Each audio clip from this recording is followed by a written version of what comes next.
Introduction. Recently I was interested to learn more about the influence of philosophy on psychiatry. Since psychiatry is a branch of medicine, which in turn is a branch of science, I reasoned that the philosophy of science would be a reasonable starting point. Of course, practically speaking, there are many other influences on psychiatry other than science alone, but I would consider this to be an important aspect of the core of psychiatry. There are a number of other branches of science that are important for psychiatry, and this further adds to the potential benefits of an understanding of the philosophy of science. My initial and casual inquiries led me to Against Method by Paul Feyerabend. Upon reading this, I was moved to write a response, and although I have no training in philosophy, I found that the issues that Feyerabend discussed were relevant to psychiatry, but I have disagreed with what Feyerabend has written in a good many places. As Feyerabend has written on historical areas in order to draw conclusions about science, it has been necessary for me to step into areas with which I am not familiar in order to more fully understand and discuss his arguments. Preface to the Chinese version. In the preface to the Chinese version, Feyerabend writes that First world science is one science among many. By claiming to be more, it ceases to be an instrument of research and turns into a political pressure group. My main motive in writing the book was humanitarian, not intellectual. The progress of knowledge and civilization, as the process of pushing Western ways and values into all corners of the globe is being called, destroyed these wonderful products of human ingenuity and compassion without a single glance in their direction. I must note at this point that Feyerabend does mention the word science at the beginning of the above quotation, but he then talks about something else. What he does appear to be describing is a monoculture, and I think there is a risk that without explicit statement, science and culture can be confused in his argument. If science is a process by which a deeper truth about the universe can be obtained, then it follows that if Western or Eastern sciences are different at some point, if as they progress they better approximate the truth, then they should converge. Similarly, if we are discussing different ways of describing the world, scientific and alternative, then again, when they are describing the same subject, there should be some analogy between the bodies of knowledge accumulated in both systems. When writing about a revival of other traditions, Feyerabend writes, I have tried to show, by an analysis of the apparently hardest parts of science, the natural sciences, that science, properly understood, has no argument against such a procedure. Feyerabend does not qualify what he means by, quote, apparently hardest parts of science, the natural sciences, unquote, which is curious, as later in the book he suggests that science is not a unitary whole. Presumably he means that the hardest parts of science are those which concern themselves with the simplest phenomenon, whereby there is the least chance of error in conclusions drawn and predictions made. Nevertheless, it would have been better had he qualified this. In the introduction, Feyerabend argues that history is much richer than the history conveyed by historians and methodologists. Are we really to believe that the naive and simple-minded rules which methodologists take as their guide are capable of accounting for such a maze of interactions? This, however, is as true of history as it is of science. The only place where simple rules are relevant is in an abstract environment governed by such rules, a game of chess, for example. It could be argued that simple, closed systems, such as a heating system, might be a good example of a system in which simple rules apply.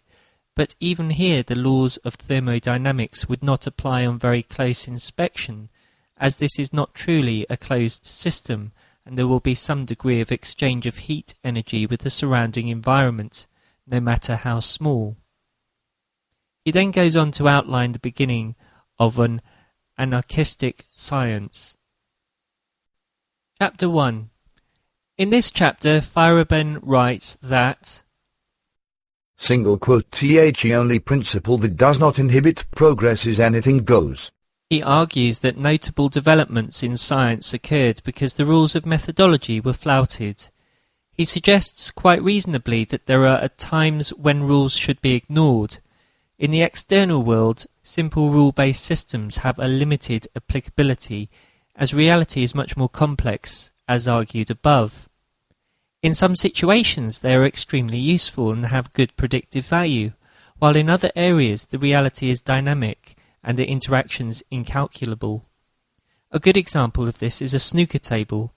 If a ball is hit into another ball, approximations can be made and reasonable predictions made. As soon as the cue ball is hit off one cushion and into a cluster of 3 balls, the results become unpredictable.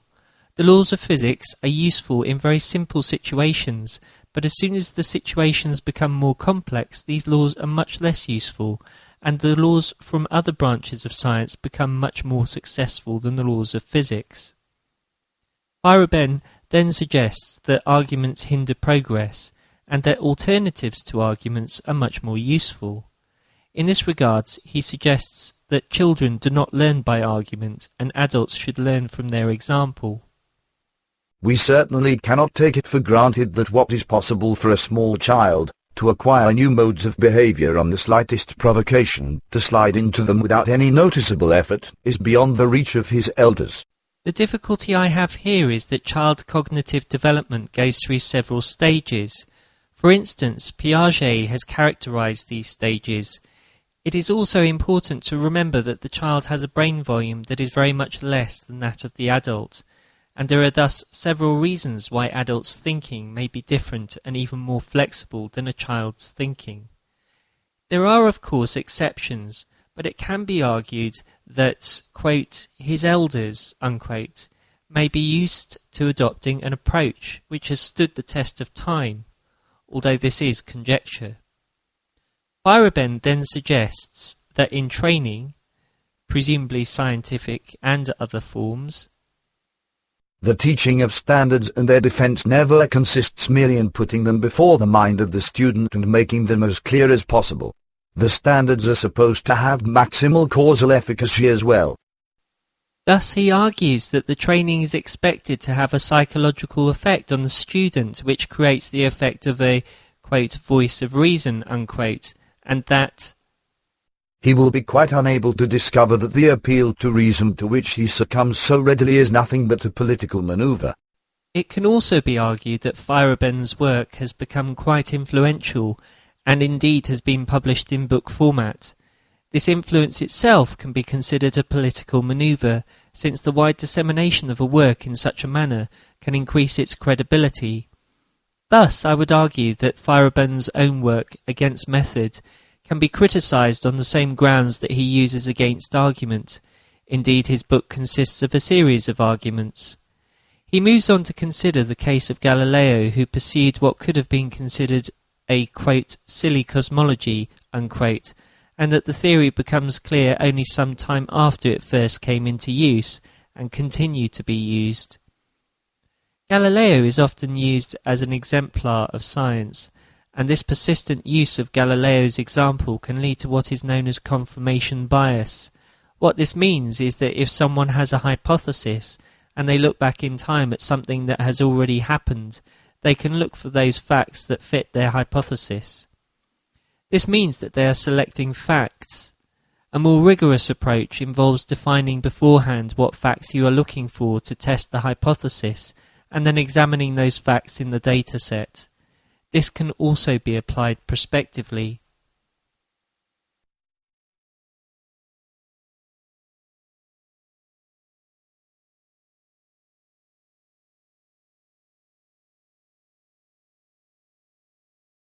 Now when we attempt to describe and to understand developments of this kind in a general way, we are, of course, obliged to appeal to the existing forms of speech which do not take them into account and which must be distorted, misused, beaten into new patterns in order to fit unforeseen situations. Without a constant misuse of language there cannot be any discovery, any progress. Here Feyerabend is arguing that there are some parts of the scientific process which proceed without the use of language. Can this really be so? How do we know? This part seems paradoxical. Perhaps there are some features of the universe that cannot be described by humans, because our brains have evolved under, and therefore adapted to, very specific environmental conditions. I would agree that people can arrive at accurate judgments very quickly without the use of formal language. Pattern recognition is a good example. However, that does not mean that these same patterns cannot be described using language after a little consideration. What Feyerabend is effectively saying is, there is something in science that can't be described with language. But I'm not entirely clear on what that something is, and by definition, Feyerabend cannot be either. Unfortunately then, Feyerabend might as well be invoking the use of fantasy to support his argument. I would add that if a concept is not communicable using language, or at least a symbolic language, then it sits outside of science, inasmuch as science is created by a community. Even if someone did come across an invaluable truth which helps them to make predictions in a languageless manner, it cannot properly be called a science if it cannot be communicated to another person who can test this. Instead, I would argue that the person should be able to use introspection to identify within their stream of consciousness the processes leading to their judgment, and to attempt thereby to translate this into language. This process should proceed even if new words need to be constructed to convey these concepts, fashioned out of a relationship with known words. If instead we consider the case of a theory, parts of which cannot be explained, then this does not matter too much so long as clear predictions can be made by that theory. We can forgive the theory without meaning, providing it is clear about relationships and therefore has predictive utility. The meaning can be attributed at another time. Although discussing mathematics, the noted mathematician Srinivasa Ramanujan was able to arrive at equations and formulas intuitively, and these were later proved correct. In this case, it does not matter that language was not involved, because what he wrote had predictive utility, and the proofs could be established by others. This, however, does not negate the value of the proofs and predictive utility, and indeed it could be argued that such proofs and predictions have made his work useful for the mathematical community. Indeed, a relatively small number of Ramanujan's conclusions were refuted, and this process of checking and refutation made the remaining conclusions which had been confirmed all the more valuable. The formal language is part of the validation process, which is just as important as the creative process. In the second chapter, Feyerabend reveals his intentions. An anarchist is like an undercover agent who plays the game of reason in order to undercut the authority of reason, truth, honesty, justice and so on. I would, however, separate honesty and justice from reason in that the former are value-based, whereas reason is a process, although reason may be used to determine if honesty and justice are the case under specific circumstances. Indeed, honesty is a factor that is integral to trusting relationships, and so I am a little curious as to why it has been invoked here, although I might simply have misunderstood Feyerabend's intentions. In this chapter, Feyerabend writes about a rule that should be used to advance science. Single quote The counter rule, corresponding to it, advises us to introduce and elaborate hypotheses which are inconsistent with well-established theories and/or well-established facts. It advises us to proceed counter-inductively. I agree with this on the basis of the following. If the underlying theory is invalid or invalid under certain circumstances, then resources will have been invested in this one area to the detriment of the development of other theories, which are presumably valid. If the most basic of the theory's assumptions have not been repeatedly tested, then experiments will proceed further upstream, and these also will ultimately represent resources that could have been better invested elsewhere. Take, for example, the assumptions about the ether, which were incorporated into theories in the 19th century. The effort spent in considering the ether in specialized experiments would now be considered time misspent in arriving at the present state of knowledge. Establishing alternative hypotheses also encourages competition between proponents of theories and hypotheses. This might increase standards, although this is speculation. This does, however, appear to be an important principle in both economics and natural selection. There is also the assumption in the above statement that there is a correct theory. This in itself can be challenged. We might say that there is no such thing as a correct theory. This might happen for a number of reasons. 1. Firstly, a theory that is predictive may not be describable in terms that people can understand. 2. There may be no valid theory. In other words, the natural phenomenon exists which we cannot describe theoretically. Thirdly, the theory may be valid but only under specific circumstances, and so we might say that the validity of a theory lies on a continuum which ranges from applicable under all circumstances to applicable under no circumstances.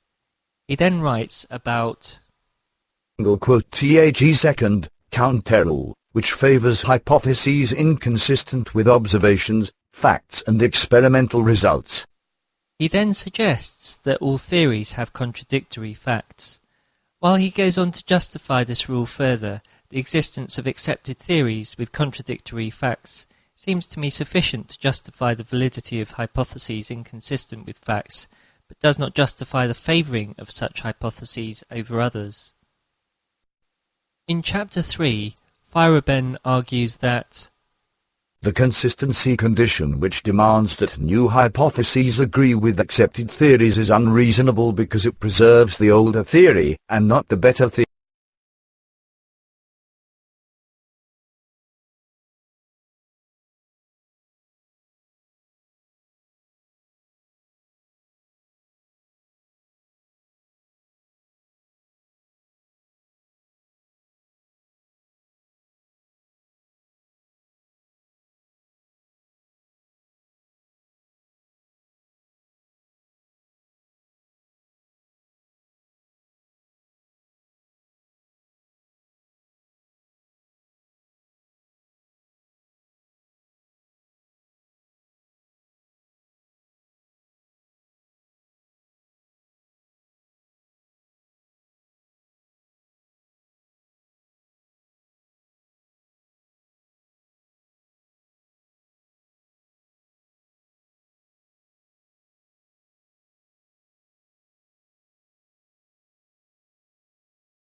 this in itself is reasonable, and it is here that the issue of falsification could be raised, although this veers away from Feyerabend's intentions.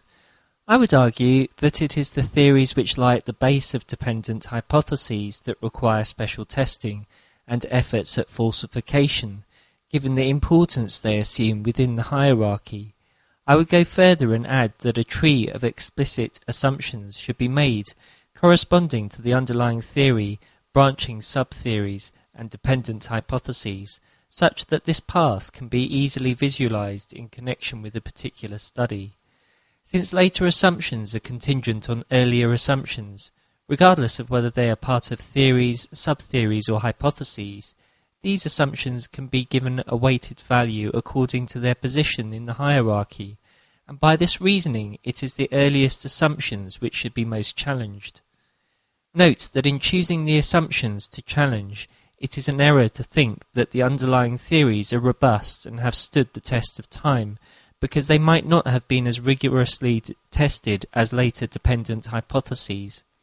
One has only to look at drug trials to see the dramatic differences in drug trials in contemporary times compared to the earliest research showing the efficacy of lithium or penicillin, for example. Instead, Feyerabend argues that there is a tendency to consider hypotheses which are consistent with the main theory, and not those that are inconsistent with this theory. This is the essence of what he refers to as the consistency condition. Further, he states that the emphasis is on the identification of facts which can challenge the main theory. The essence of his argument is that resources are directed to what I will refer to as a winner-takes-all theory. A winner-takes-all theory is one that is focused on to the exclusion of all the other theories. His argument focuses on the need for variety in the theories that are examined, and it is here that the reasoning can be seen behind his assertion that hypotheses should be sought which are incompatible with well-established theories. However, if we take his arguments to their logical conclusion, then it should be asserted that all possible theories should be generated along with their corresponding hypotheses for due consideration. The obvious rejoinder to this is that if there are an extremely large number of possible theories, then there may be insufficient resources to be allocated to each. This leads to the principle of prioritization of resources for competing theories unless sufficient resources are available for each. This in turn leads me to the following conclusion. Feyerabend has been using a dichotomous framework in his approach to this topic and makes no mention of the resource issues that are important in the real-world scenario. The alternative and perhaps more realistic viewpoint is that it should be considered in a probabilistic manner and with due consideration for resources. Thus, if there are a finite number of resources R and a finite number of competing theories T1, T2, etc., and each has a corresponding probability of being correct, P T1, P T2, then it follows that resources could be allocated according to the formula Rx equals R dot P T of x, where x ranges from 1 to n, and n is the number of theories. This rests on the assumption that A. Resources can be clearly delineated and expressed quantitatively. This should be possible through task analysis, and it should be recognized that in a number of cases, numerical markers may afford approximations. B. That there is a consensus on the probability of each theory being correct. Again, due consideration can be given to the method of choice. There is also the caveat that a certain proportion of the resources should be invested in the generation of new theories, which would mean a small correction to the above formula. Additional modifications could be made to the resource allocation according to the practical impact of the theory, and this itself can be further refined. He summarizes some of the views of John Stuart Mill on the process by which scientific theories become popular with time. In the course of his discussion on this, I was somewhat surprised to read the following statement by Feyerabend.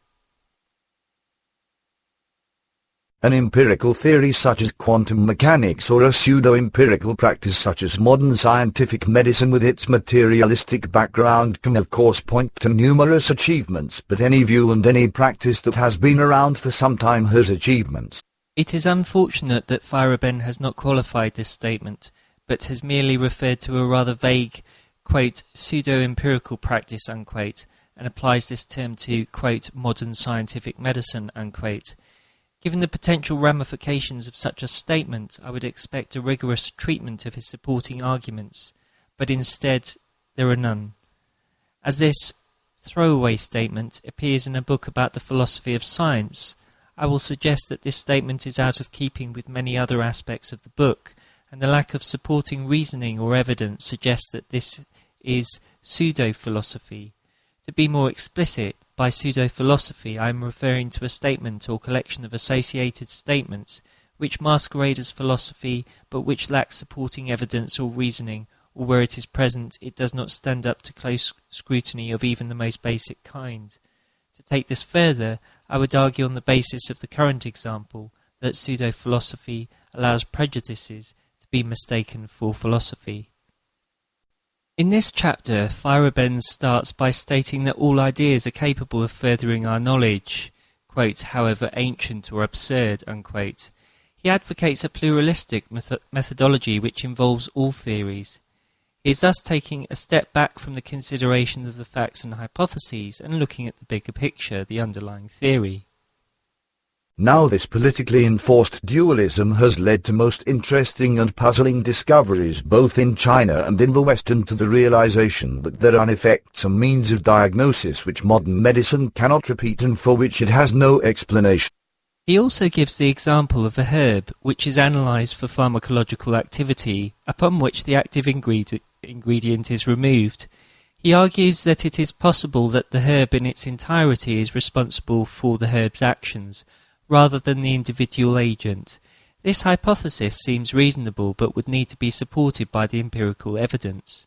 He also argues that does this not mean that they must learn one particular set of views to the exclusion of everything else? And if a trace of their imagination is still to remain, will it not find its proper application in the arts or in a thin domain of dreams that has but little to do with the world we live in? Again, this needs to be supported by the evidence. There are many instances of the imagination and other aspects of creativity being used to good effect in science. Quote, according to Hume's theories, cannot be derived from facts. This is a very brief statement and is not further explained. I presume it refers to the induction problem in which Hume suggests that predictions cannot be made on the basis of past experience. Nevertheless, this statement appears to be incorrect. Newton, in deriving the law of gravitation, utilized Kepler's laws of motion, which in turn were derived from an observation of the motion of the planets in the solar system. Furthermore, Darwin accumulated a vast amount of evidence from different species before proposing his theory of evolution. Surely then a theory can be derived from the facts, and furthermore there are a number of ways in which this can take place, including pattern recognition and induction, iterative hypothesis testing, and unstructured methods. These theories are more robust when it is large numbers of data points that are being considered rather than individual data points. He then further argues that a theory is not consistent with all of the facts and therefore theories should not have to be accepted on the basis of them being, quote, consistent with the available and accepted facts, unquote. I would argue that this is an oversimplification of the case. Theories are evidently not an all-or-nothing phenomenon, but instead exist on the balance of probability, explaining a proportion of the available facts. Therefore, I would argue that Feyerabend has not sufficiently presented his case for this rule to be dropped. There is still a case for theories being selected which fit with the facts, although it seems reasonable to select also those theories which do not fit with the facts. However, such theories should have some basis in facts, no matter how few the facts they fit with, as otherwise there would be no reason for them to bear any relation to reality, which ultimately is the purpose of a theory. Feyerabend then goes on to challenge the quality of evidence, for instance referring to the sensory apparatus thus.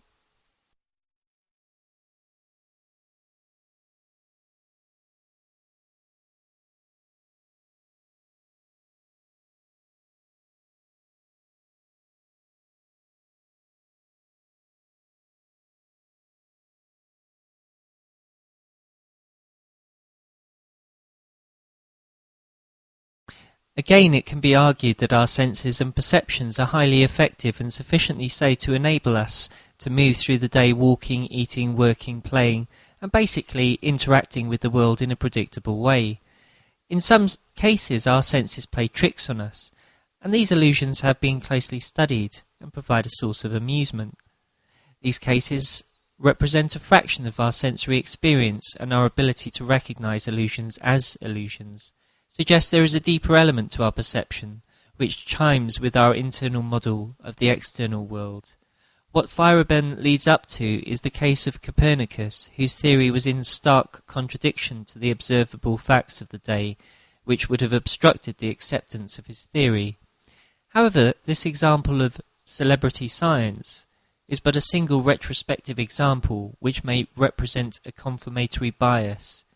In order to use induction to generate a rule, as Feyerabend seems to be doing in this case, I would prefer to see further data from different branches of science to support this rule. Again, if we turn to Darwin's theory of evolution, we can ask, does this theory contradict the sensory information that Darwin was furnished with prior to the construction of his theory? It is difficult, if not impossible, to know, as we are talking about a historical case. We no longer have access to Darwin's thought processes except through his writings, nor for that matter do we have access to the thought processes of Copernicus.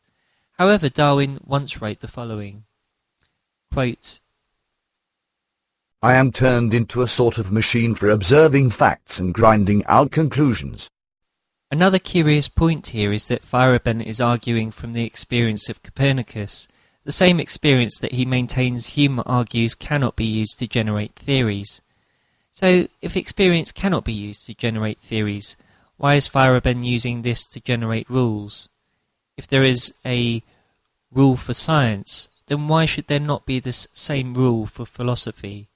In any case, Feyerabend goes on to assert that counterinduction is a fact and a, quote, much needed move in the game of science, unquote. In chapter 6, Feyerabend gives the example of Galileo, who says that he does not explicitly state each part of the chain in his reasoning. Although Feyerabend provides us with a fact to support his theory, this again could result from confirmatory bias.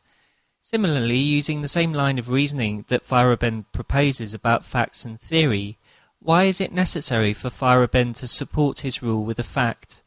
In any case, the cited examples do not exclude the possibility that Galileo had a detailed chain of reasoning.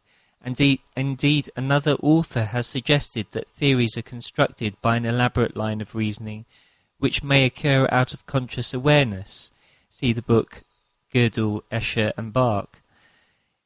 In this chapter, he describes natural interpretations which involve the combination of the sensations and the responses to those sensations. He says that this can be treated in one of two ways. In the first method, suggested by Bacon, the natural interpretations should be broken down into their constituent parts, much like the peeling of layers of an onion. In the second method, proposed by Kant, they have been regarded as a priori presuppositions of science. Feyerabend then argues that natural interpretation was used to confirm the Copernican theory of motion, and that Galileo's trick was to subtly introduce an alternative theory and to enable his audience to confirm this theory by means of natural interpretation. He also replaced natural interpretations which contradicted the Copernican theory with those that did not. He further develops this idea in chapter 7. In this chapter, Feyerabend states that Galileo has introduced a law of circular inertia and the idea of relativity of all motion. He asserts that Galileo uses propaganda. I found it difficult to follow Feyerabend's discussion for several reasons. 1. Feyerabend's discussion occurs in the form of an essay, whereas on close reading there are a number of assumptions which are being stated. These could have been presented differently so as to produce a more coherent structure. 2. I found myself dependent on Feyerabend for his interpretation of Galileo and Copernicus, which is relevant given points 3 and 4. 3. Feyerabend selectively quotes from Galileo's works. 4. There are difficulties in understanding Galileo's works. A. The works referenced by Feyerabend are translations of the original Italian. B. The language used by Galileo may be peculiar to that period of history, and therefore a contemporary reading may lead to misinterpretations of the original meaning. Feyerabend himself hints at this when he writes that they speak the language of real motion in the context of 17th century everyday thought. At least, that is what Galileo tells us. C. Galileo's writings must be interpreted in the proper historical context, as there would be expected to be profound cultural differences in comparison with contemporary culture. In this chapter, Feyerabend reiterates some of the points from the previous chapter, before moving on to the telescope. While at the beginning of the chapter, Feyerabend states that however, he offers no theoretical reasons why the telescope should be expected to give a true picture of the sky.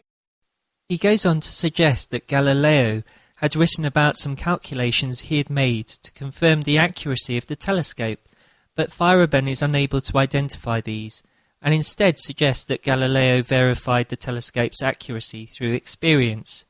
He further supports this assertion by reference to a translated quote from Galileo, in which he writes that the accuracy has been verified with reference to 100,000 observations on stars and other objects. The essence of this chapter consists of an interpretation of a specific aspect of medieval European history. in order to support the assertion that Galileo's reliance on the telescope, an extension of his senses, was based on experience and not on theory. However, it could be argued that relevant evidence of Galileo's calculations has not remained. Feyerabend also comments on the writing of Galileo about the nature of light thus: even if we consider such utterances with the care that is needed in the case of a whimsical author like Galileo. And he further quotes Professor E. Hoppe thus: Galileo's assertion that having heard of the Dutch telescope he reconstructed the apparatus by mathematical calculation must of course be understood with a grain of salt, for in his writings we do not find any calculations. Feyerabend thus takes time to discredit Galileo both in his scientific endeavours and in his skills as an author, and yet it is from a translation of these same writings that Feyerabend bases the central argument in his work. This shows one of the drawbacks of a historical analysis when investigating the process by which science is performed. If instead a living scientist had been selected, then the scientist could have been interviewed directly in order to confirm or refute the above assertions, and the quality of evidence to support the arguments in the case of important scientific discoveries would be expected to be of a higher quality. The quality should be higher given the wide variety of media that are available for disseminating such discoveries, as well as the process behind them, the means for storing items from these media, and the larger population from which may be drawn a larger group of people focused on responding to and reporting on important developments in science. Here Feyerabend continues the argument that there was little reason for Galileo to suppose that the telescope offered a true picture of the sky, and focuses on why Galileo's drawings of the moon bore no resemblance to the lunar landscape that is seen today. Having been influenced by Wittgenstein, Hansen and others, I was for some time inclined towards the second version, but it now seems to me that it is ruled out both by physiology, psychology, and by historical information.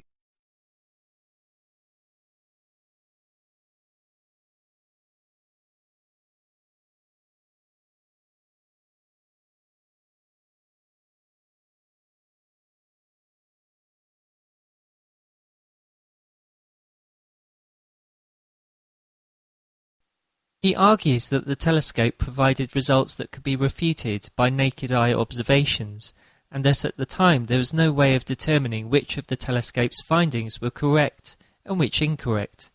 He notes also that the telescopes of that time would have been very different from those currently used. Having no training in astronomy nor access to the original writings of Galileo, I turned instead to an online resource, the Galileo Project, and at the following page identified a statement suggesting that Galileo had observed that shadows were differentially cast across the lunar landscape according to the lunar cycle, and that he had intended to return to describe the lunar landscape more comprehensively. Nevertheless, he had apparently not done so. It is not unreasonable to suppose that if he intended to return to this area, that he considered the original sketches insufficient. In any case, Feyerabend seems to sidestep the critical point of Galileo's observations, which challenged the model in which all objects orbited the Earth. Thus again, returning to the Galileo project at the following page, there are a number of significant events that precede the trials. 1604 to 1605 he witnesses a supernova explosion and concludes that there is a change in the heavens. 1609 Kepler publishes his first two laws of planetary motion. In 1610 his observations lead him to conclude that Jupiter has 3 orbiting satellites. In addition to all of this, Galileo was lecturing in mathematics, including lectures on motion, lectures on astronomy. He advances a theory about gravity, experiments on the relationship between tension and pitch in a string, invents a pump for raising water, builds scientific instruments, experiments with the pendulum, invents the thermoscope, and produces a work on hydrostatics. Assuming that all of the above is accurate, then it is reasonable to draw a number of conclusions. 1. Galileo had demonstrated both a depth of knowledge and breadth of knowledge in closely related areas to planetary motion. 2. The witnessing of a supernova explosion did not require a telescope, but challenged the notion of a constant heaven. 3. Kepler had already published his first 2 laws of planetary motion. 4. Galileo had closely observed the motion of satellites around Jupiter.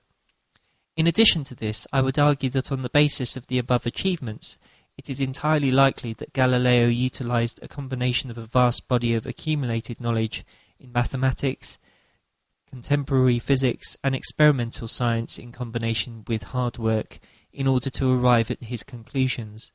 I infer hard work on the basis of the considerable list of achievements that were attained in numerous areas. The emphasis on hours of study for attaining extraordinary achievements has been discussed at some length in a work by Malcolm Gladwell titled Outliers.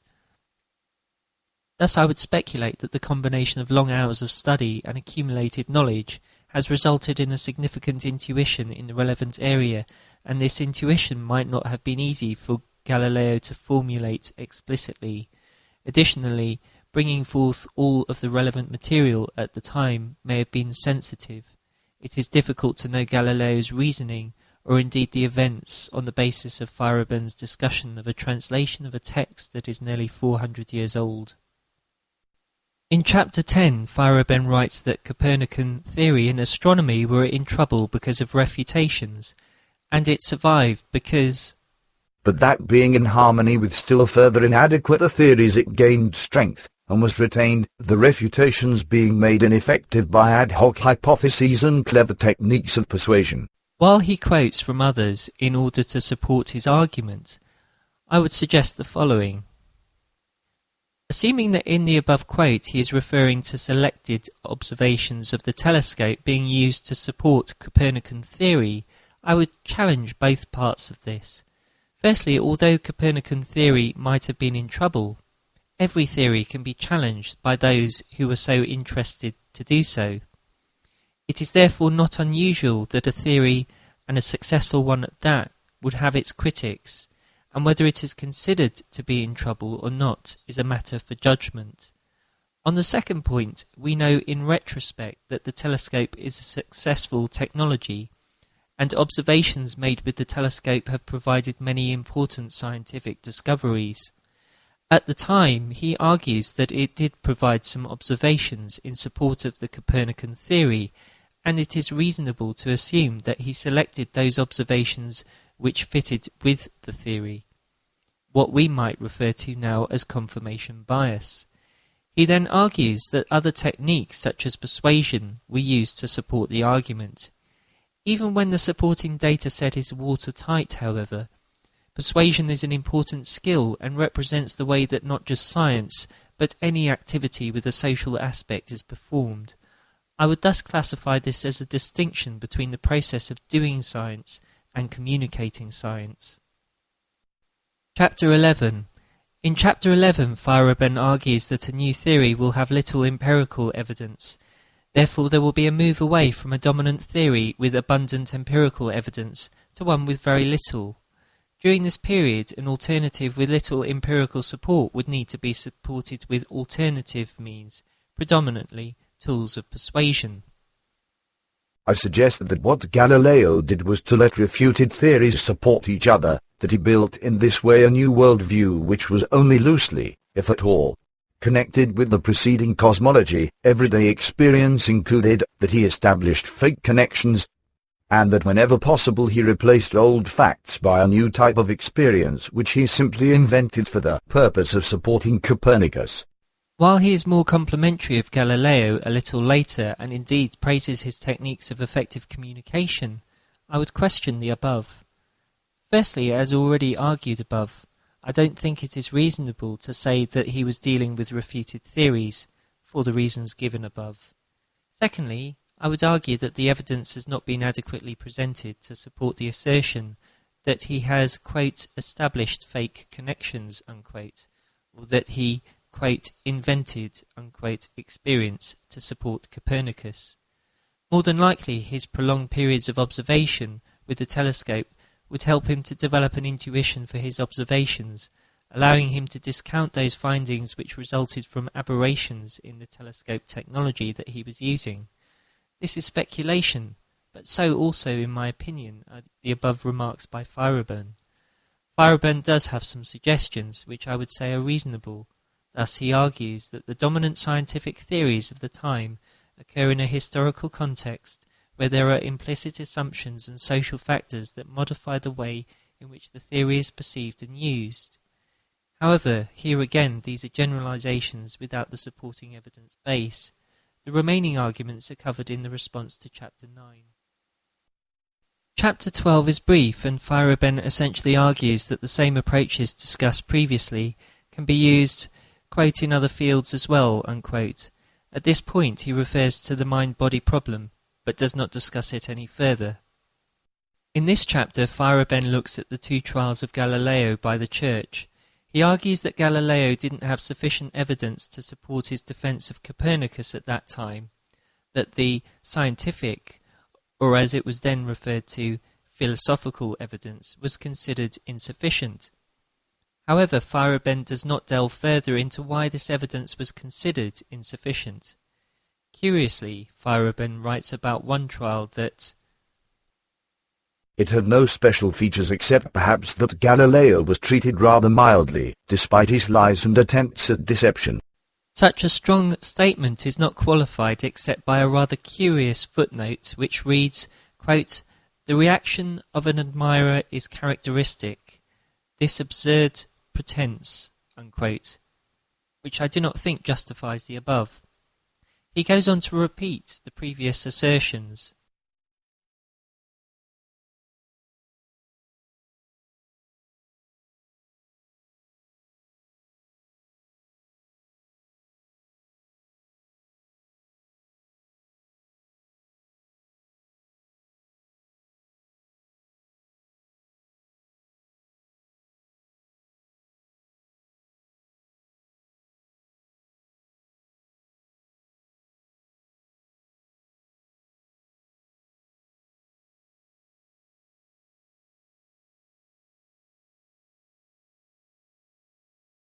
Demanded strong empirical support while the Galileans were content with far-reaching, unsupported and partially refuted theories. Again, I would argue that this statement is unjustified.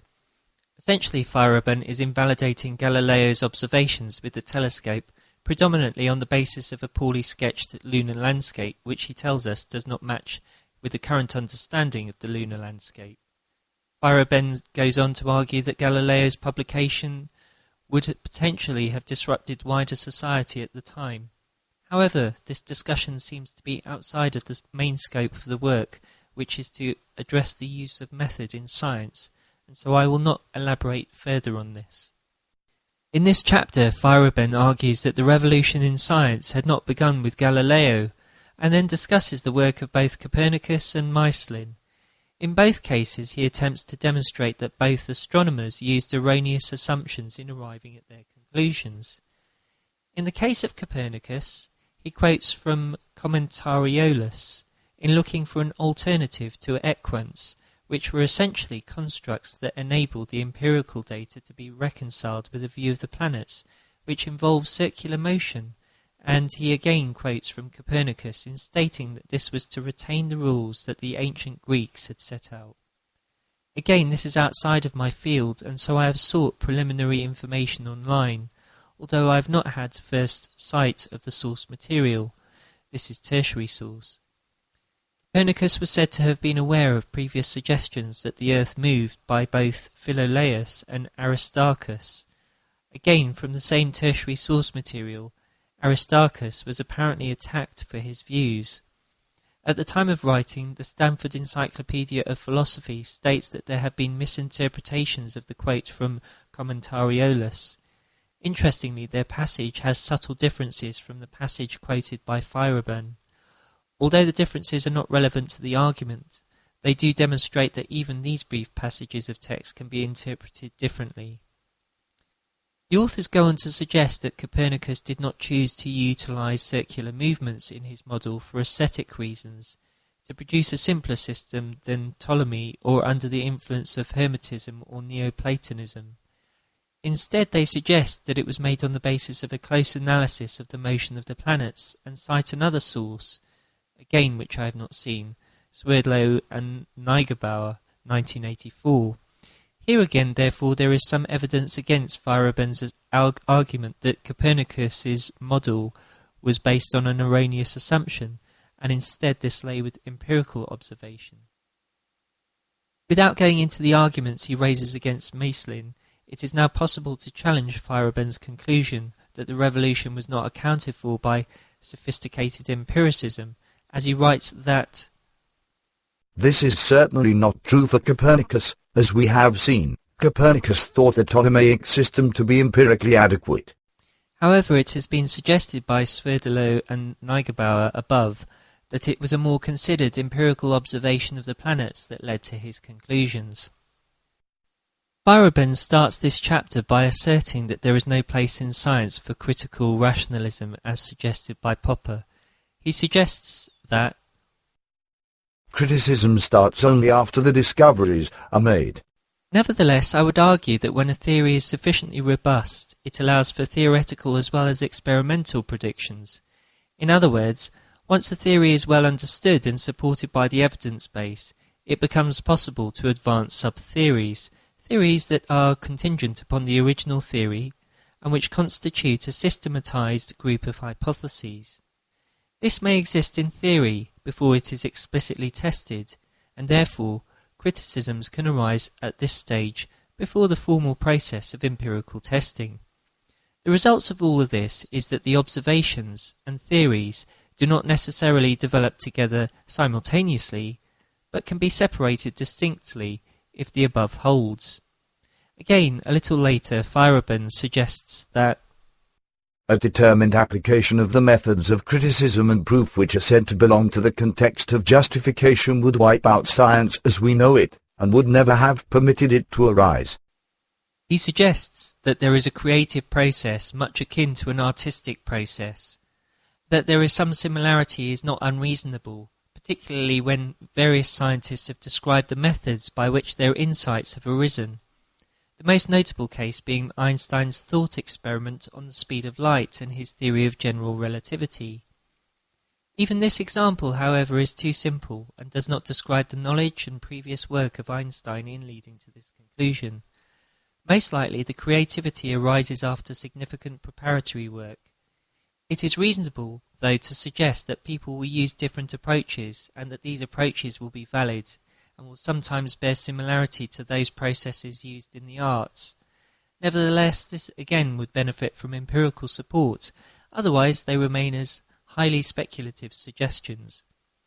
Later in the chapter, Feyerabend makes a remark about how the scientific process will affect the scientists themselves, and makes the suggestion that it will have a detrimental impact on their personality traits, and further quotes from Kierkegaard.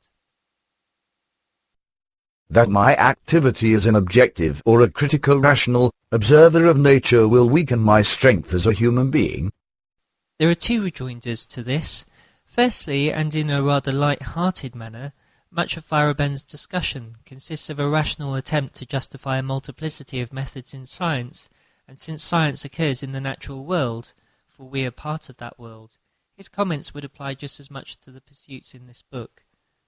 The second and more significant rejoinder is that this is a fairly broad statement, and ultimately quite vague, as there are numerous branches of science, multiple activities within science, and a wide variety of scientists of different temperaments, and working for various periods of time within their fields. Feyerabend and Kierkegaard are firmly in the domain of psychology, and as such their assertions should be more precisely stated and supported by empirical evidence, particularly as there are so many factors involved as well as uncertainty about the characteristics in their statements which are being commented on. Feyerabend has also missed the opportunity to comment on the real issue here, which is the value system. Much of the criticism that I have in this chapter is the same. Thus Feyerabend goes on to say that, quote, institutions, ideas, practices, unquote, start from activities such as play, rather than starting from problems.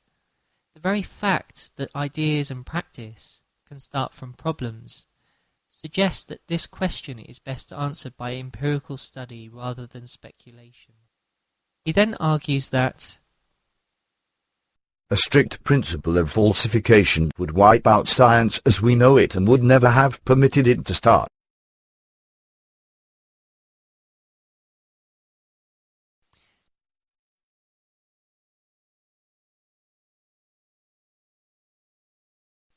Again, this is a difficulty in adopting dichotomous thinking.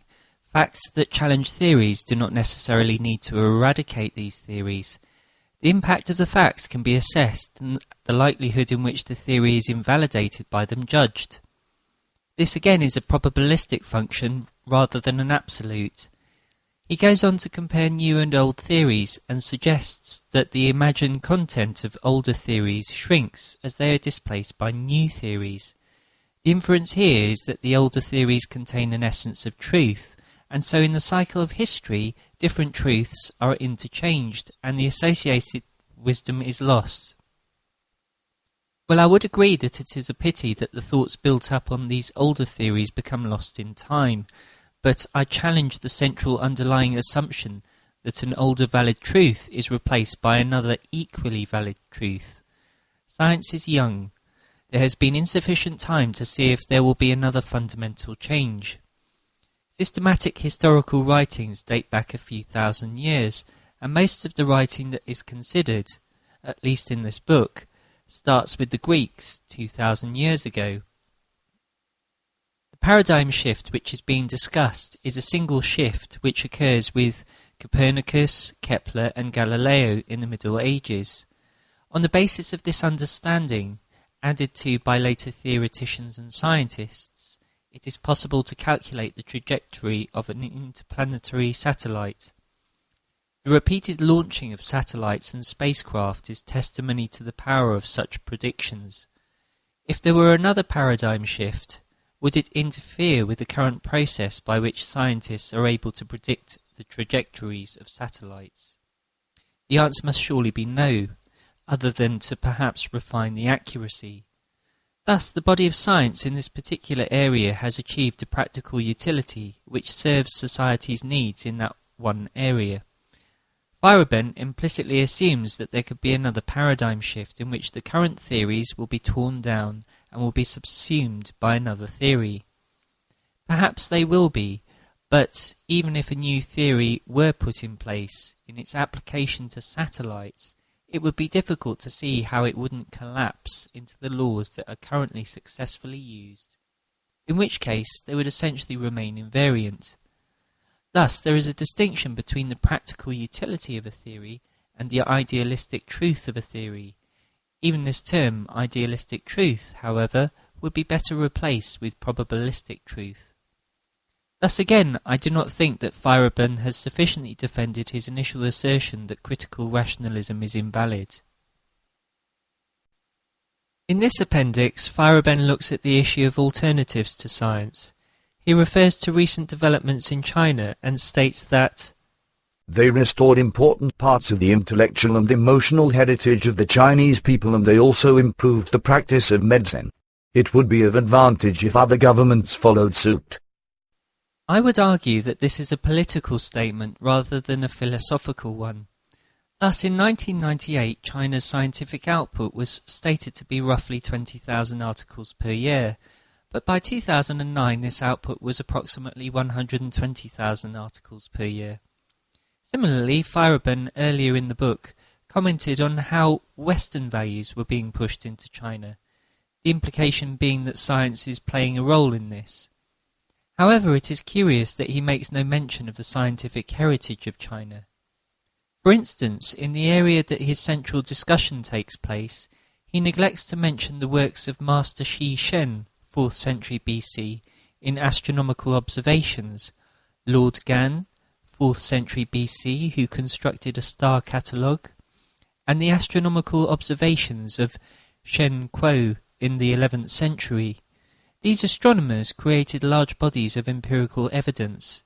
These areas of scientific inquiry that have been essentially ignored by Feyerabend suggest that scientific activity has arisen in independent cultures, but would also support the hypothesis that it has a biological correlate.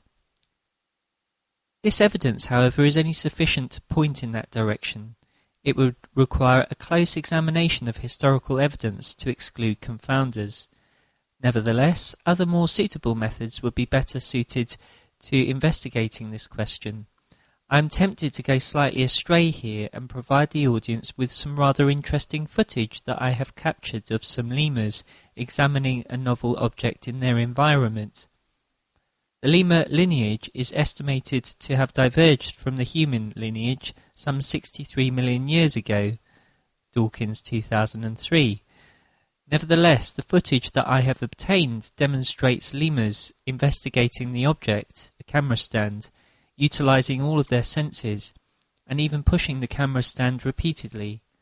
While such an explanation of this footage is highly speculative, and it may have no significant meaning, the exploratory behavior reminds me in some capacity of the exploratory work that is done in science in obtaining a better understanding of the world around us.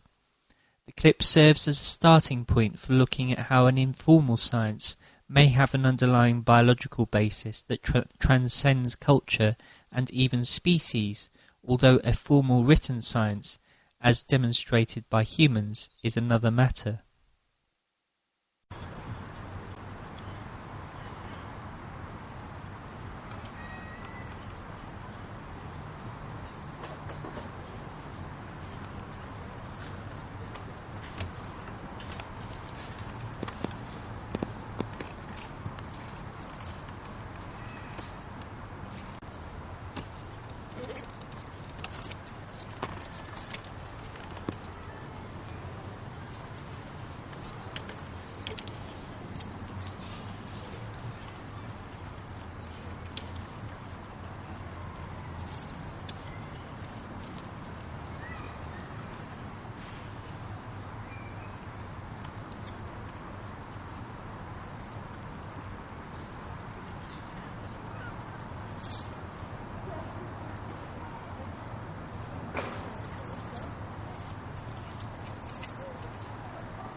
In Chapter 16, Feyerabend argues that comparing scientific views with non-scientific views is not possible in a number of cases. He remarks that certain theories are understood and accepted well enough to have developed their own associated languages. This seems reasonable. Feyerabend discusses the view of Wolff, who asserts that language contains a view of the world that influences thought, behavior, perception. Feyerabend includes two diagrams which are examples of visual illusions. He argues on the basis of the effects elicited that we are able to change our perceptions at will, and that our mental sets are culture dependent. After choosing lines to focus on, our perceptual apparatus completes the remainder. Since we can choose the lines initially, we can also choose our corresponding perception. He also gives the example of after images and uses these examples to suggest that alternatives to science cannot be considered simultaneously, and that there must be a set shifting from one to the other, and the inference he makes is that these separate approaches shape our perceptions of the world. He goes on to examine different styles of art in history. He examines ancient styles of art including Egyptian and Greek art. He draws parallels between ancient Greek art and literature, and argues that there is sufficient evidence to suggest that ancient Greeks perceived the world differently to the way that his audience does.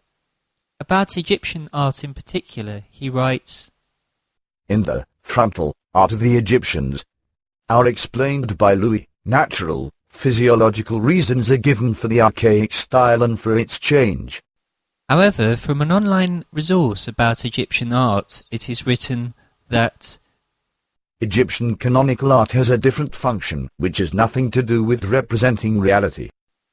instead there is an underlying philosophy that constrains the Egyptian art, and thus it is not surprising that while the prevailing art fits with cultural norms, there are small variations where a more realistic individual style emerges. All of this challenges Feyerabend's inferred argument that ancient peoples had a different physiology, which caused their art to differ.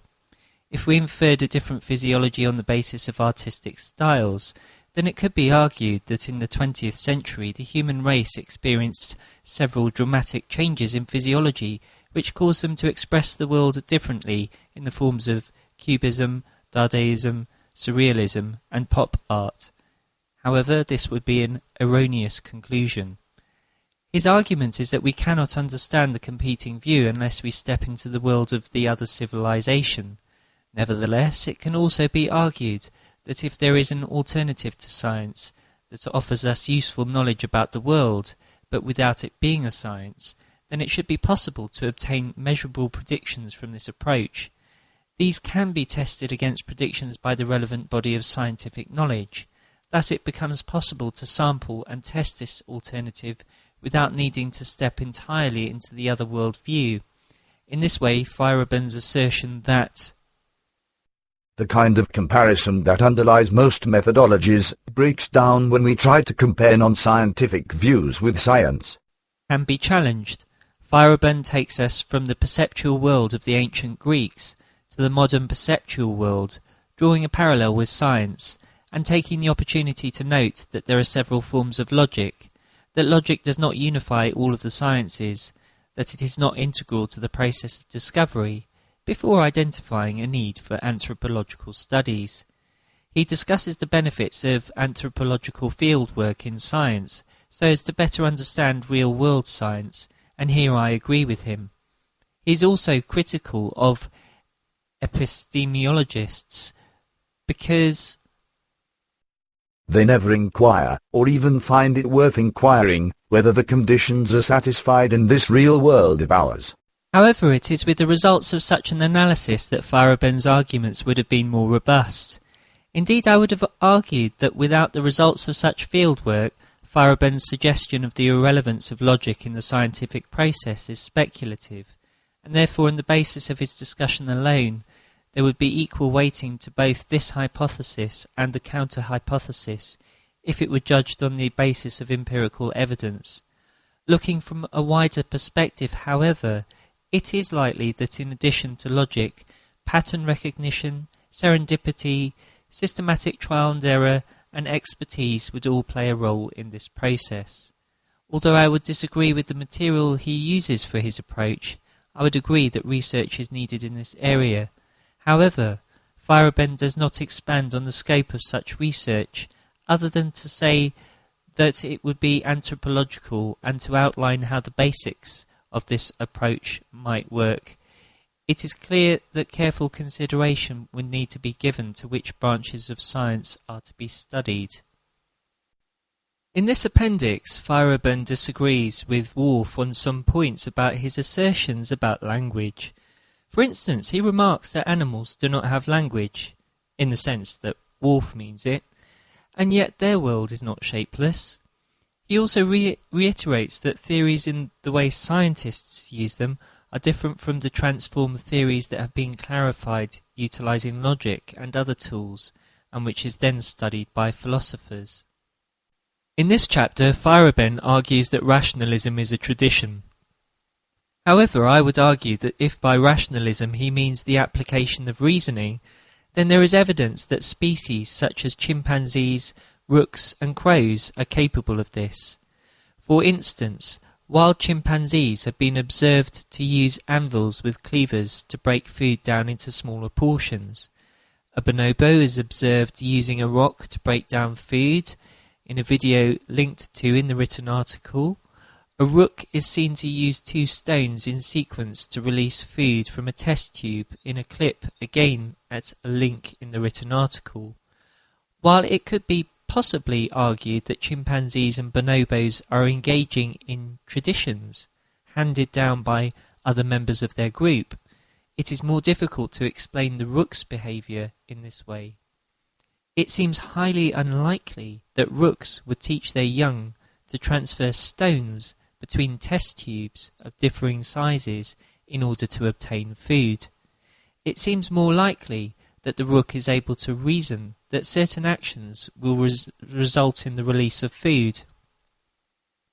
It can be further concluded, if the above holds, that reasoning is a biological trait, and this would be consistent with adaptation to the environment in which various species utilize a knowledge of cause and effect to anticipate events in the environment and to exert control over the environment in order to meet the needs of underlying biological drives. It further follows that if reasoning is a biological trait, then the tradition of rationalism is simply the repeated use, refinement of, and shared development of an inherent trait. Furthermore, if rationalism is an inherent trait, then we would also expect to see it utilized in other traditions. Furthermore, it would not be unreasonable to speculate that the foundations of science lie in an inherent ability to identify and utilize causal sequences in the environment upon which layers of complexity have been added over time through the shared communication and development of this understanding in the scientific community by means of language. If this were the case, then it would help to explain the cultural association between science and logic, which Feyerabend has taken some effort to challenge. The suggestion in this discussion that there is an inherent biological trait underlying science is, however, speculation.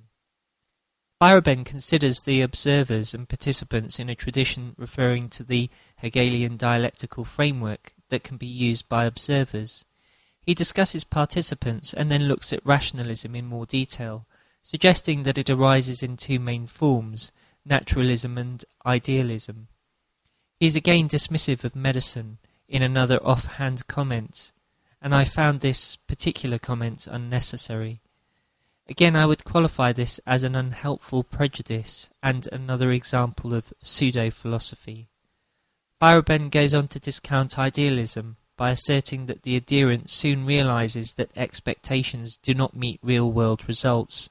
However, such a statement in itself does not offer support for his assertion, and either supporting reasoning or evidence is needed to justify this. Feyerabend also asserts that the use of standards in both idealism and naturalism results in the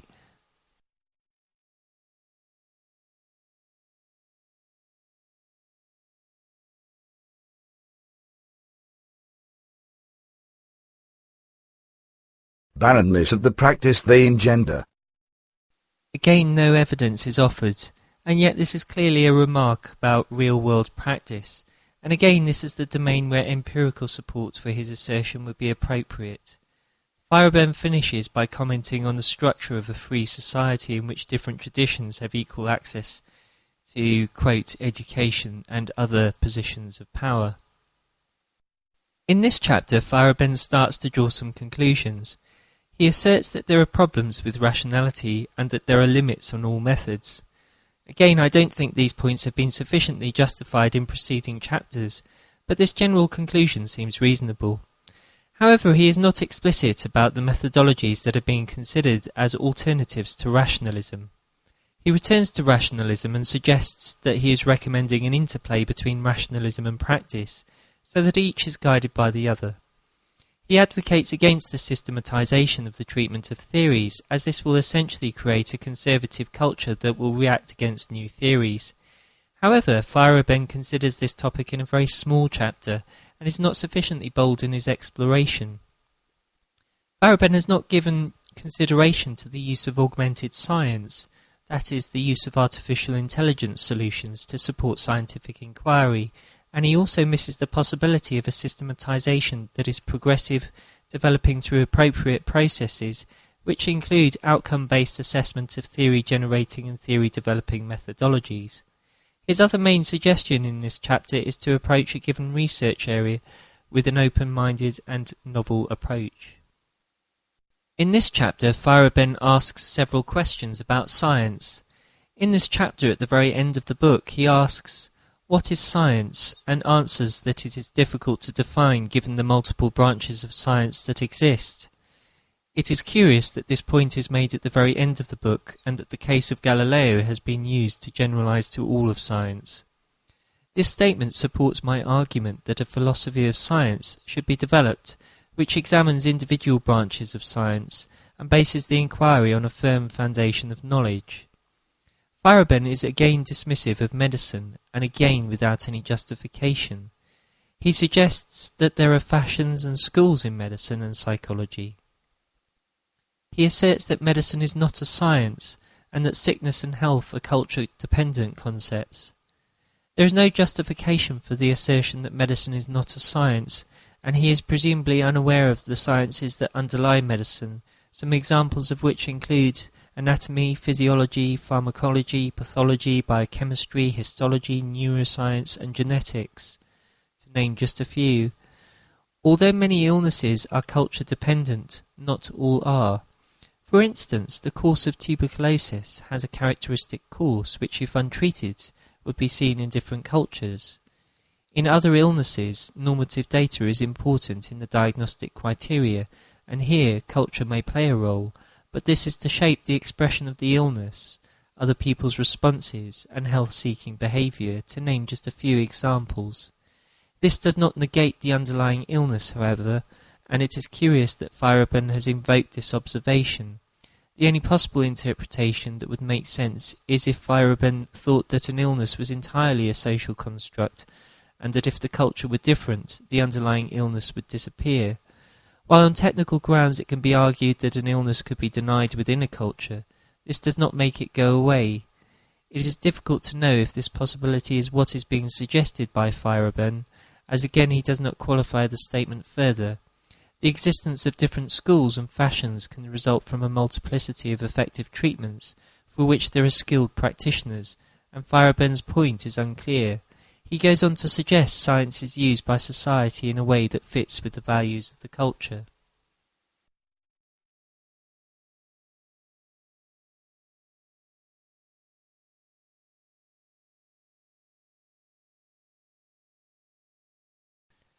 Conclusions. Firstly, there are a number of difficulties that I have with against method. 1. Feyerabend is drawing conclusions about science. If the book was written with the intent of having an effect on the scientific community, then his conclusions should be assessed in the same way as any scientific theory. Thus, if the scientific community or affiliated communities are to act on Feyerabend's conclusions, then those same conclusions should be validated through appropriate studies, else there is the potential for resources to be wasted. 2. The conclusions from one can be generalized to the entire field of the philosophy of science, if this field informs the practice of science. Thus, in the philosophy of science, there should be at least two domains of conclusions. A. Those that are entirely theoretical. These would consist of theories or hypotheses about how science works.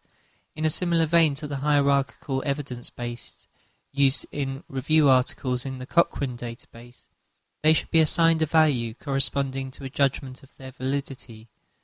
B. Those that are tested empirically. Again, there are different gradations of evidence and specificity of evidence which could be utilized.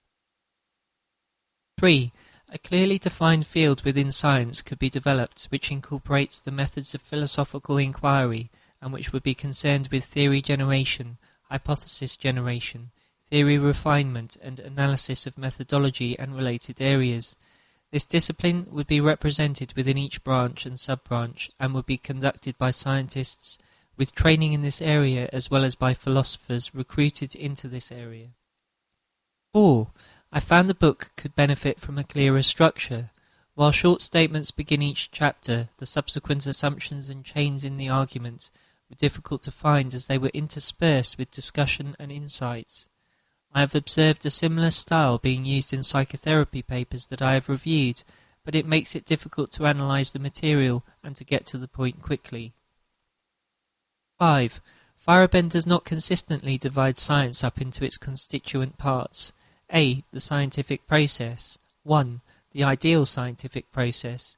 2. The actual scientific process, constituting social and anthropological aspects.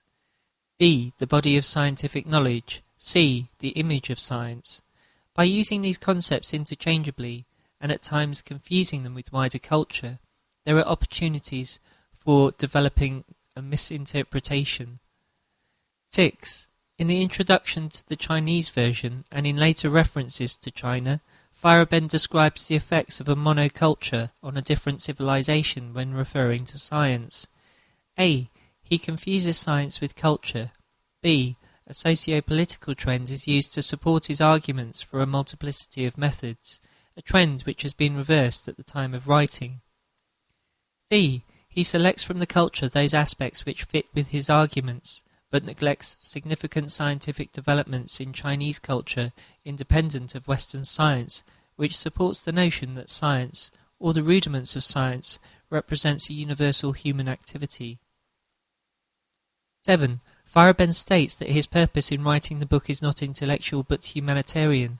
This follows from his belief in 5 that science is a pursuit which suppresses alternative traditions. Nevertheless, as noted in the previous point, in this argument he is confusing culture with science. Indeed, he later writes that the way in which science is used is decided on by the culture. If this holds, then it suggests that his book is written on the basis of false premises, a confusion of science with the perceived use to which it is put to by society. 8. Feyerabend refers to the hardest sciences and implicitly refers to a hierarchy within science which he makes no attempt to qualify. 9. Despite asserting that the book is written on humanitarian grounds, Feyerabend repeatedly writes dismissive comments about medicine. Such is the brevity of the statements and their nature that I have referred to them as pseudo-philosophy, in that the statements masquerade as philosophy by repeatedly appearing in a book about the philosophy of science, but are not justified by either reason or evidence. 10. Feyerabend criticizes rational argument as a political maneuver, and yet rational arguments constitute a significant portion of his book in his efforts to persuade the reader that anything goes. 11. Feyerabend's support of a languageless element in science circumvents the burden of proof that is required in the shared communication that is part of the scientific process. 12. Anything goes is a vague phrase. While it infers tolerant values, in concrete terms it does not sufficiently inform actions at a group or organisational level. While on an individual level different approaches will suit different people's needs, at the organisational level the absence of a structured approach will create the possibility of duplication and other inefficiencies.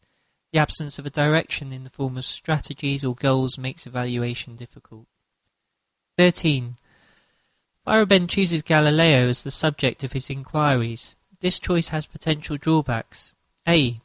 There are no living witnesses to the events described. B. He, and therefore we, are dependent on a translation of an Italian text. C. We are dependent on a translation of a text from the 17th century.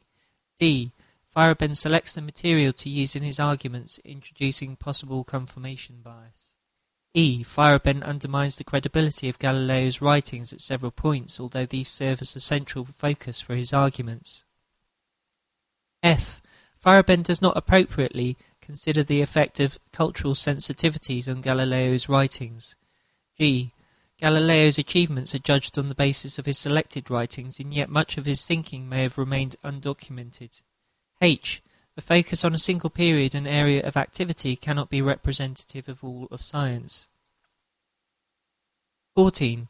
Feyerabend uses Galileo's drawings of the lunar landscape as evidence of faulty equipment, and yet Galileo himself apparently expressed a wish to return to draw the lunar landscape to take into consideration confounding factors. 15. Feyerabend negates the considerable number of telescopic observations that Galileo is purported to have made in establishing an empirical basis for his works, and also in the development of an intuition. 16. There is no focus on the considerable period of time over which the possibility that the Earth moved had been considered. Indeed, it had been considered by the ancient Greeks and was therefore one of the competing theories to the established view which Galileo came to challenge. 17. Feyerabend has argued in a dichotomous manner that the theory by Copernicus was in trouble because it had been challenged. It would not be unreasonable to suppose that every significant theory has been challenged, and it does not necessarily mean that it is in trouble. 18.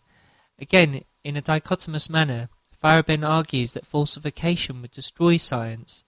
In practice, the effects of conflicting facts on a theory is a matter of judgment, and this would be expected to occur in a probabilistic manner. 19. The suggestion that the physiology of the ancient Greeks differed from our own is highly speculative, and the example of Egyptian canonical art supports the argument that art can be used for a specific purpose by society, and that can impact on how art is expressed. This favours the impact of culture over biology in this particular case. Feyerabend has again chosen a point in the distant past, which is less than ideal for closer inspection. 20. A number of Feyerabend's arguments are not supported by empirical evidence when it is clear that this would strengthen his speculation. 21. Much of Feyerabend's discussion crosses into interpretation of ancient history, which is contested elsewhere, and which moves the focus away from a philosophical inquiry into science.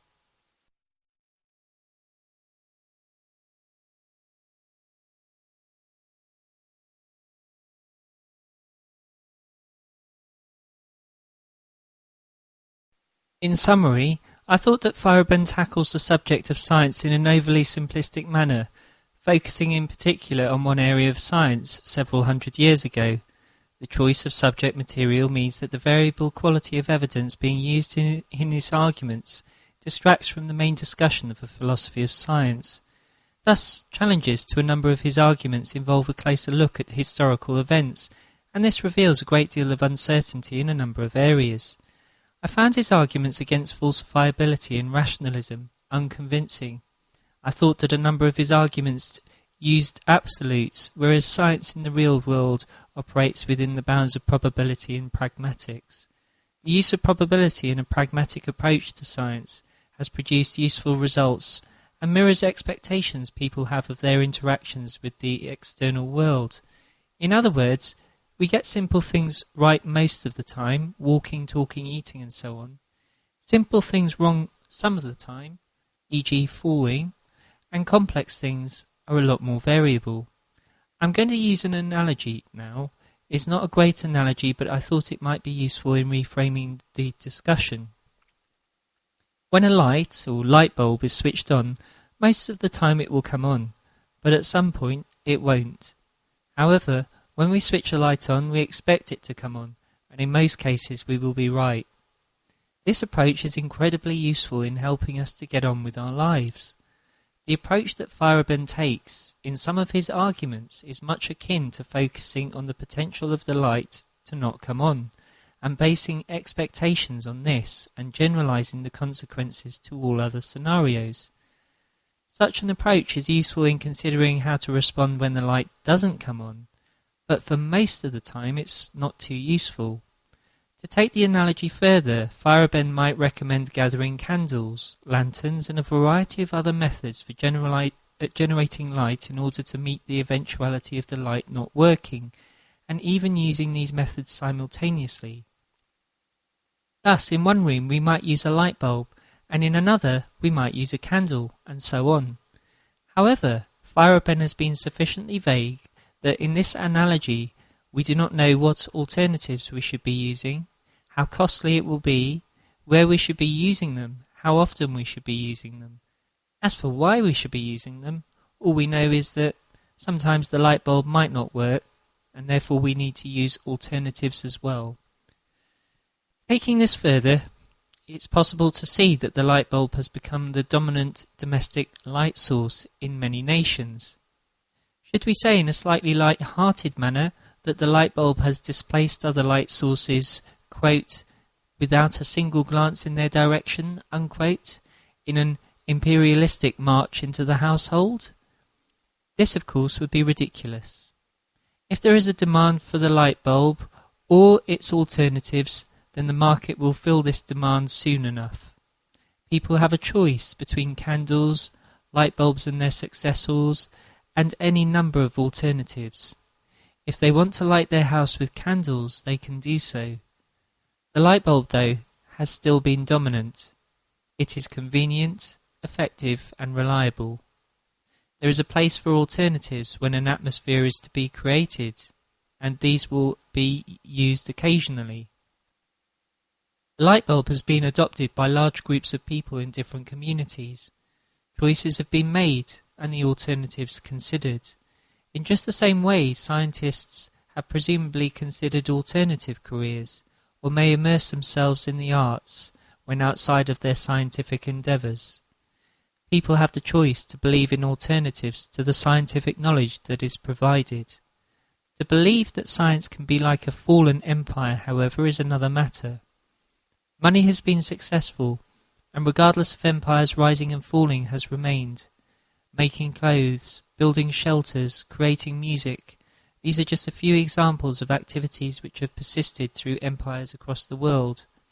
So too has science. Science offers us the promise of a knowledge of the world around us, a knowledge that is tangible and useful to us, a knowledge that we can relate to. There may be many ways of getting to that knowledge, but common to this is a thinking, exploring community of people across the world, testing this and that, seeing what works and what doesn't. It is this network with a common aim, a plan of furthering knowledge about the world, that partly underlies this success. Perhaps the underlying methodology is still advancing as it is being tested. This network has different properties to the networks in other endeavours. Perhaps it is characterized by a willingness to readily embrace the futures of science, technology, in the pursuit of its goals. Maybe in 100 years, this network will have properties far different to those of today. While this happens, people in other networks, from other traditions, observe these networks with interest, and their summated conclusions determine how science is perceived. In such paradigms, the most successful networks regard each other with mutual interest. Although I have been critical of many of Feyerabend's arguments as outlined above, I agree with some of the main values he espouses, that we should be respectful of other traditions. In the process of discussing these values, however, Feyerabend puts them squarely up against science, and here it is that I disagree fundamentally with him. In many ways I found Against Method to be a political statement, although I have read it for the purpose of gaining a better understanding of the philosophy of science. In the end, though, I was not persuaded by Feyerabend's central argument that anything goes. For me, Feyerabend would have been more successful had he demonstrated this principle with several examples from current practice. I would argue that a systematic methodology underlies an incremental progress. A multiplicity of methods satisfies the need for individual expression in scientific work, but I would argue that this is far different from the structured approach that is required at the organizational or network level, to draw on the earlier analogy, Indeed, it is the forging of global networks that is so important to the advance of scientific knowledge and the benefits for humanity.